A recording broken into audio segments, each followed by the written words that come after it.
only mother getting praise.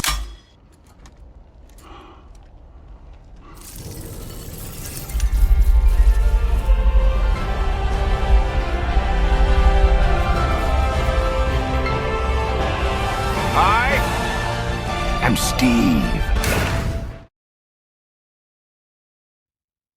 Hoyo has long been the titan in the gacha space.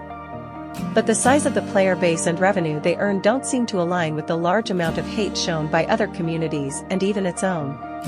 Now, this isn't some Genshin versus Wuwa argument. This isn't some which company has better practices. This video was made for the sole intent to give a view I have on the companies and their marketing strategies. Fair note that I am in fact not a person who studied business. As mentioned, this video will not focus on the specific games but rather the company practices in their games. Now, let's cover part 1. What's something you notice about Hoyo's games? They tend to draw you in with the promise of rewards. There's nothing wrong with introductory rewards. But like all big corporations, the aim is profit. The lure of a good game, just so you have a first good impression and think highly of the game.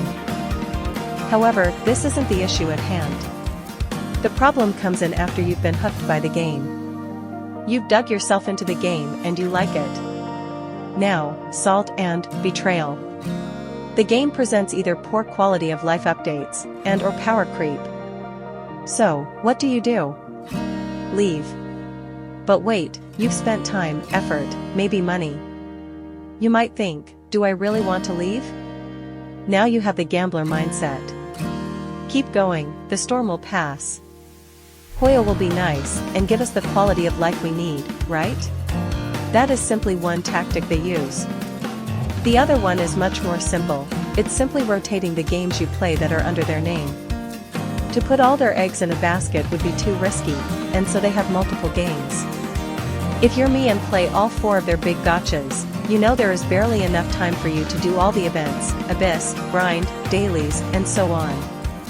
But that's exactly how they keep you in. Even if you play only 3, you still have a similar issue of large amounts of content to clear. They have you hooked like the fishes in the latest ZZZ event. You'll get caught up eventually. But by then, the next content patch probably already dropped. Hoyo's style of big corporation thinking and going for money allows them to have an unshakable tower that is hard to topple. Money gets one ridiculously far, and it's that mindset that let Hoyo stay in power for so long. However, this strategy allows rival companies to use their tactic against them. Kuro is one of if not the only gacha game company that dares to stand up to Hoyo directly. PGR for HI third and Wuwa for Genshin. Despite size and profit difference, Kuro seems to be the one getting more support. This is because against Hoyo, they can play a hidden ace up their sleeve to hide their issues and market the complaints. What does this mean? Kuro knows about the mistakes Hoyo made. By solving them, Kuro can automatically sell themselves as the good company and win player support and trust. This relationship gives Kuro leeway to solve their own set of issues, which can double the support gained. This tactic works so well because it builds off the narrative that Hoyo as a bigger company could and should solve these mistakes, yet they don't, which makes them seem incompetent. Imagine if people were complaining that Coke is $2 for a can. Pepsi can use this opportunity to reduce prices to $1.50 and release a healthier option at the same price within a short time frame. It paints a narrative with Coke as a pricier company that cares less about consumer health. This works amazingly, but it's built on a crutch that there is always something worse. Not to mention the pressure of losing customers' trust should they make a mistake. But Kuro made it work, and thus amassed large support for their game. Skipping the origin of gacha in the market space, let's have a hypothetical. We will preface Kuro as the gacha progenitor in the context that they do everything they currently do, with PGR as high third and Wuwa as Genshin in this context. As the first of their kinds, they attracted a lot of attention. People play, and they review their company as one that makes fun and interactive games. End of story. Wuwa and PGR will be seen as amazing games and be appreciated, but nothing near what's happening now. Why? Because they are the origin, and so there is no big bad company narrative for them. Don't get me wrong, they'll be seen as a great game company, they'll make it big, but the vocal support and adamant revoking of F2P statuses will not be seen as much. This is because as the origin, they're the standard. The QOL stuff they did, like loadouts, will be seen as normal, running up walls and not needing stamina to explore will also be seen as the average, and we don't need a bald guy spending 2K for a weapon for it to be a guaranteed system. Good NPC design, fully animated text cutscenes, and flashy animations will be the preconceived expectation from gachas.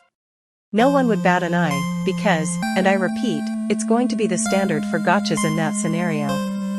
Now, am I saying Kuro without Hoyo is bad or generic? No. I'm saying Kuro seems better, because of Hoyo. Right now, Kuro Games is your average shonen protagonist and Hoyo is the massive final boss for them.